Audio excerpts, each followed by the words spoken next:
Hi, I'm Rachel Stern, and I'm on the set of Real Rob, a new sitcom starring actor Rob Schneider. Are you in a mood for a good laugh, or do you just want to stare at Joseph Gordon-Levitt for 2 hours? I mean, we could always Dougie it. I can't do that. Star Me's the next step up. Miley Cyrus is bringing her wrecking ball to Florida. Think you can write in a reporter in the show?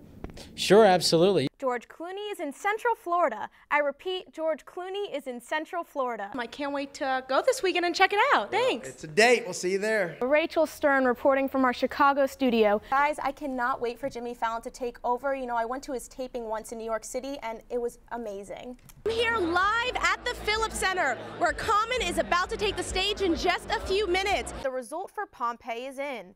It got a whopping 0 stars. I stood up at the end. I don't know if there's a rush to get home or if there's like, I don't know, The Voice was on or something. But the basketball game is starting at 10, so. Oh, it is? Okay, so I got off on time? Liam Neeson tries to save an entire plane. A Bible story is retold. Forrest Whitaker takes on a hostage, and 2 lonely people find company in a lunchbox. Here's this week's box office preview. What is that one moment in this movie that we really need to look out for that's just amazing? I think it's the contemporary duet that Sean and Emily performed together. The MTV Movie Awards are bringing the heat to a TV screen near you. Last week I went to Winter Park and Full Sail University for a behind-the-scenes look at his new show, Real Rob.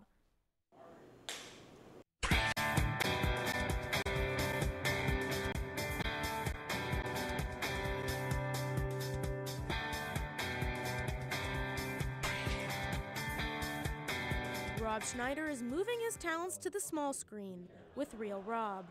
The actor is self-financing and producing the 8-episode comedy series about a guy, his Mexican wife, and their in-laws. It's kind of an exaggerated version of my life, and it's about me and my wife, played by my wife. We wrote it together, and it's kind of an well, I'd like to compare it to Fawlty Towers. Real Rob is a single-camera documentary-style half-hour show. Also on the show is comedian Jamie Lasso, who is playing Rob's incompetent assistant. This, to me, because of the material and because of Rob, is a better gig than if you were to tell me, hey, you want to write on blah, blah, blah network show that's been picked up. Like, this to me is even less of a risk, you know, creatively and moving forward.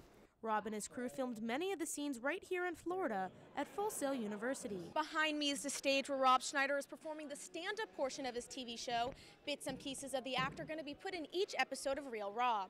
Rob just finished filming scenes in Florida this Tuesday and is now going back to California to finish up the episodes. Once shooting is finished, they will edit the show and find a place for it to air. Honestly, I don't know if it's possible to do this show on the budget that I did it and the time that we did it without people, really great crew members, really talented people, and without, you know, an education, you know, a university to really work with you. And they did, so that was great. It was very interesting to see what goes on behind the scenes of a TV show, and I can't wait to see the finished product. Although Shirley Temple wasn't the first well-known child star, she became the girl to whom every future child star would be compared. Animal crackers in my soup. Shirley Temple Black passed away at her California home from natural causes late last night. She was known as the little girl who attracted millions to the movies in the 1930s. Her curly locks and adorable personality made her one of the very first superstars of film. Really cute and very talented, and I thought she would be the perfect mate for me, you know. Shirley Temple was so popular during her performing years that the Brown Derby restaurant in Hollywood, California even named a drink after her. Called the Shirley Temple, the drink had lemon lime soda, grenadine, and a maraschino cherry to add sweetness to the drink, just like her. However, she was not just a little girl on the big screen. People were looking for something to cheer themselves up after the Great Depression, and they found that in Shirley. She sort of symbolized, or I guess became a visual image for a happier America, a cheerful America, an America that was reinventing itself and in a sense being reborn. On the good ship, lollipop. Shirley went on to run for Congress in 1967 but lost. In 1968, she was appointed to the U.S. delegation to the United Nations and later served as ambassadors to Ghana and Czechoslovakia. In 1972, when she was diagnosed with breast cancer, she came forward, and that allowed a lot of women of her age and younger to understand this disease and to not just ignore it. She never stopped affecting the world around her. She gave us, I think, all of her life to this culture from the age of 3 until late in life. So that's a true American spirit, I think. Shirley Temple Black is survived by her 3 children, Susan, Charlie Jr., and Lori, as well as her granddaughter Teresa and great-granddaughters Lily and Emma. The family is planning a private funeral service for her. Reporting from the newsroom, Rachel Stern, WUFT News. Last night, rapper and actor Common spoke and performed at the University of Florida. Gators and I'm an innovator. I think about that, I think about the swamps, I think about gators and I think about the chomp. UF Accent Speakers Bureau brought the hip-hop star to the Phillips Center for a free show.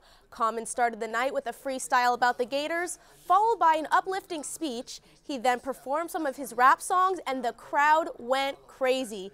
Common ended the night with a 20-minute question and answer period.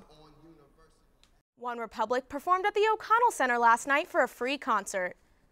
Over 8,000 fans came out to the O-Dome to watch the group perform. The popular band played a 90-minute set including All the Right Moves and The Good Life. The group also partnered up with Truth Live to spread a prevention message about tobacco use. Partnering up with them, like a lot of people that think that OneRepublic is cool and they enjoy OneRepublic music, they also like associate that with our brand. So we come together to do a show together with them. The Truth Truck was out on the Plaza of the Americas all day Thursday playing games with students to promote their anti-smoking campaign.